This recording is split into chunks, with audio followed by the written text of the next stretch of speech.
Bienvenue dans votre édition des locales. Aujourd'hui, nous vous proposons une série de rencontres atypiques. Nous irons à Biarritz faire la connaissance de Liu Bolin, qui a l'art de se fondre dans le décor de ses toiles. Nous vous emmènerons à Marseille, où Hakim Zaidi cherche, lui, la finesse du trait. Ce vice-champion de France de la barbe a l'art et la manière de sculpter le poil. Mais commençons par un sujet plus préoccupant.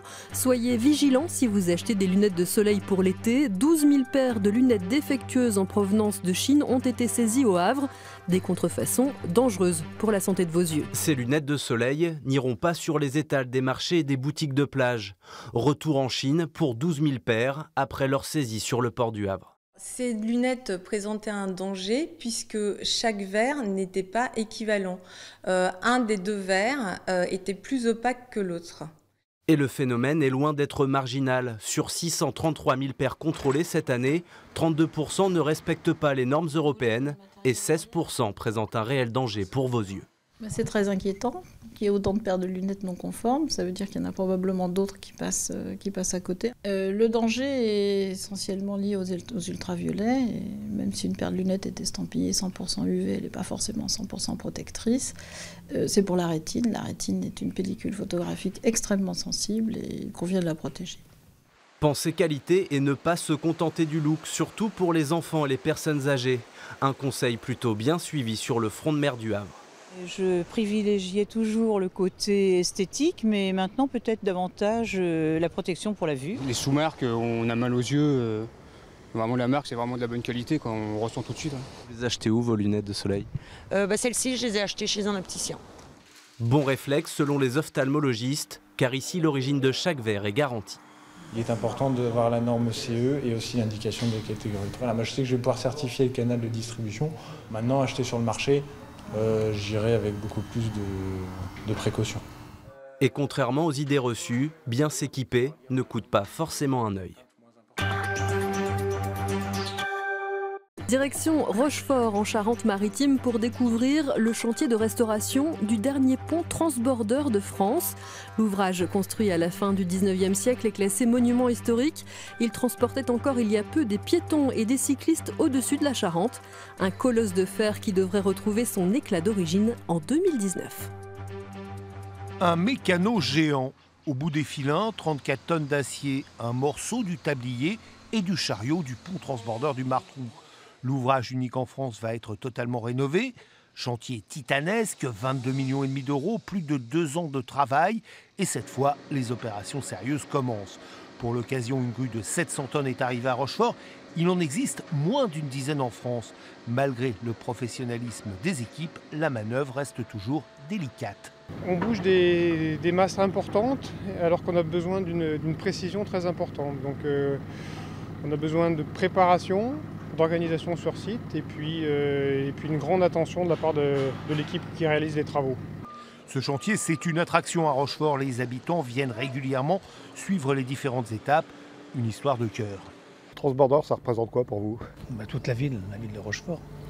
C'est super, un beau monument et ça va. Je pense que ça vaut le coup de le refaire. Le 8 juillet prochain, le dernier élément du tablier sera descendu sur une barge au beau milieu de la Charente. Après, on passera à la phase reconstruction. Le nouveau tablier sera assemblé à partir de la fin du mois d'août pour une repose du tablier neuf, si tout va bien, au printemps l'année prochaine. Il faudra aussi repeindre les pylônes, enlever les pièces trop oxydées, changer et retendre certains câbles. On n'a donc pas fini de vous parler du transborder. Tant mieux, car sincèrement, ça vaut le coup d'œil, non ? Vous l'aurez sans doute remarqué, la mode est au retour du poil. Les hommes portent la barbe longue, ce qui fait le bonheur d'Hakim Zaidi. Il vient de décrocher le titre de vice-champion de France, catégorie barbier. Rencontre dans son salon de Marseille. C'est le trophée, c'est mon trophée que j'ai gagné. Voilà, à Montpellier. 2e meilleur champion de France de barbe. Un petit point sépare le 2e du 1er. Autant vous dire tout de suite qu'il est très très fier, le barbier de la rue Camille Pelletan. Et voilà.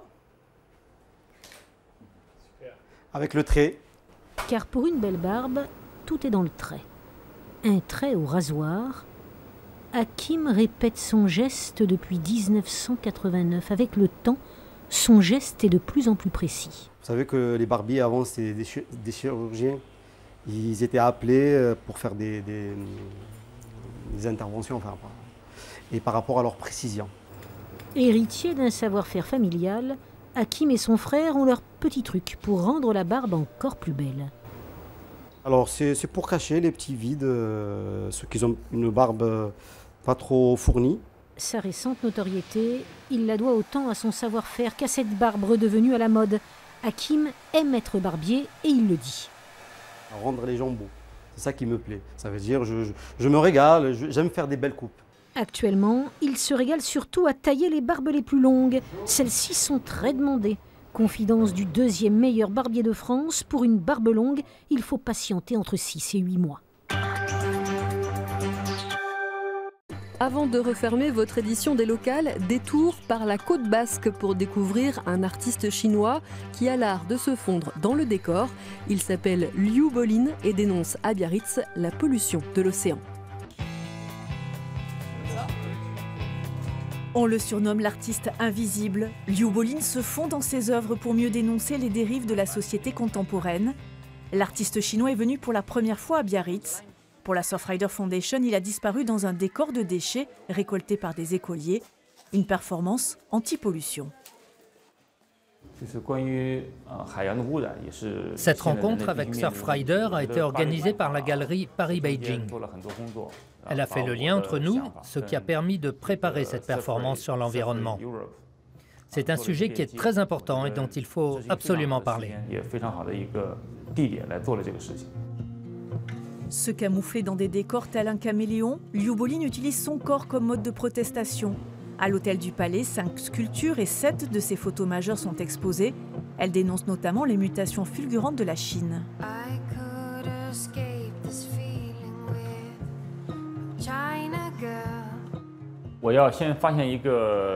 Je commence par trouver un endroit qui a un sens, sur lequel je vais faire réfléchir. C'est la première étape. Disparaître est une chose, mais le plus important est de réussir à exprimer quelque chose. Toute la difficulté de mon travail est là. Des messages à portée universelle. À l'automne, la performance de Liu Bolin pour Surfrider sera exposée au Centre Pompidou à Paris.